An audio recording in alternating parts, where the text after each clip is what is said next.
ইদানিং দেখতেছি কিছু ছেলে জিন্সের প্যান্ট, আজকেও দেখলাম আসার সময়, আজকেও দেখলাম জিন্সের প্যান্টের এই হাঁটা ভালো করে লক্ষ্য করেছি আমি, এই ডান পায়ের 1 2 3 4 জায়গায় ছিঁড়ে। কয় জায়গায় ছিঁড়ে আমি গণছি ভালো করি, 1 2 3 4 জায়গায় এই 4 আঙ্গুল করে ছিঁড়ে, মানে কোনো কাপড় নাই, চামড়া দেখা যাচ্ছে। তাহলে এটা বলে মডেল। এটা কি? এটা হলো মডেল। একজন মুসলমানের ছেলে এই সিরা প্যান্ট পরতে পারে, সামন সিরাত। আমি চিন্তা করলাম যে এর যদি এই অবস্থা হয়, এটা হলো আপনার কি সাল, 24 সাল যদি আপনার এই সিরা হয়, হাঁটু সিরা, তাহলে 25 সালে আসবে কি পাছা সিরে।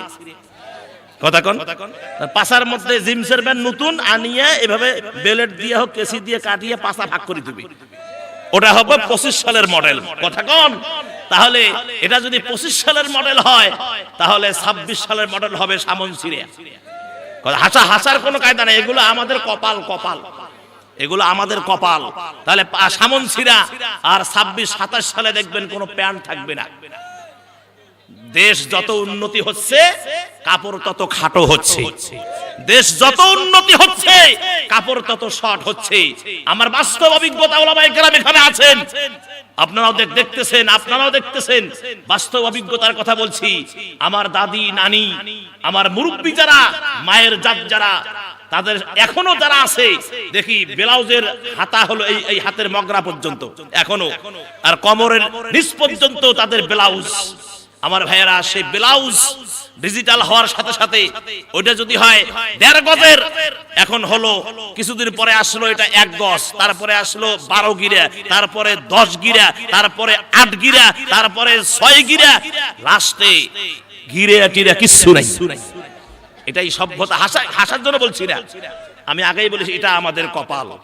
কেননা প্রিয় নবী বলেছে, আল্লাহ পাক বলেছেন কোরআনে, যাহারাল ফাসাদু ফিল বাররি ওয়াল বাহরি বিমা কাসাবাত আইদিন নাস। জলে স্থলে যা হচ্ছে এগুলো আমাদের 2 হাতের কামাই। এগুলো আমাদের কয় হাতের কামাই? 2 হাতের কামাই। আমার ভাইয়েরা, মাঝে মাঝে উদাহরণ দিয়ে থাকি, আমাদের পরিবারে ছোট বাচ্চা আছে না নাই? আমাদের পরিবারে ছোট ছোট বাচ্চা আছে না নাই? আমার ভাইয়েরা, আপনাদের বাড়ির আশেপাশে রাস্তার কিনারে বাড়ির উঁচা ভিটার মধ্যে দেখবেন দেশি কচু হয় কি হয় না? দেশি কচুর গাছ যখন মরে যায়, ওই মোদনার থেকে বিভিন্ন শাখা প্রশাখা বই হয় কি হয় না?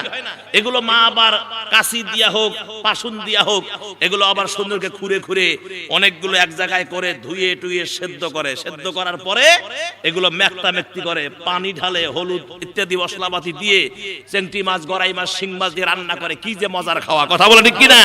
আমার ভাইয়েরা, মা এগুলো সব পরিষ্কার করে ছোলা ফেলিয়ে তারপরে যখন মেক্তা মেক্তি করে মা ঘরে গেছে, ওই জায়গায় 1.5 বছরের 2 বছরের বাচ্চা ছিল, ও থাপুত থুপুত করে গিয়ে ওই কচু সাদা দেখছে না, খামসা মারে নিয়ে মুখে দিছে। মুখে দেওয়ার পরে ধরছে তো মুখে, ছোট্ট বাচ্চা এমন ভাবে খাউজানি চুলকানি শুরু হয়েছে, বাচ্চারা কান্নাকাটি শুরু করেছে, মুখ টুক লাল হয়ে গেছে। মা দৌড় মেরে এসে দেখে সর্বনাশ, আমার ছেলের তো অবস্থা খারাপ। কিন্তু মা কষ্ট পেয়েছে, কিন্তু চুলকানি মায়ের না, চুলকায় কার? কথা কন না কেন? চুলকায় কার? চুলকায় বাচ্চার। মায়ের হৃদয়ে কষ্ট, কি কষ্ট মা পাচ্ছে, কিন্তু চুলকাচ্ছে কার? বাচ্চার।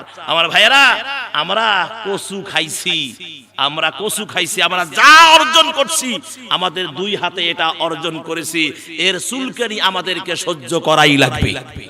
কথা বলেন, চুলকানি কি আমাদের সহ্য করাই লাগবে। কেননা আমরা কোরআনের আয়াতকে উল্টাইছি। কোরআন আয়াত কি উল্টাইছি?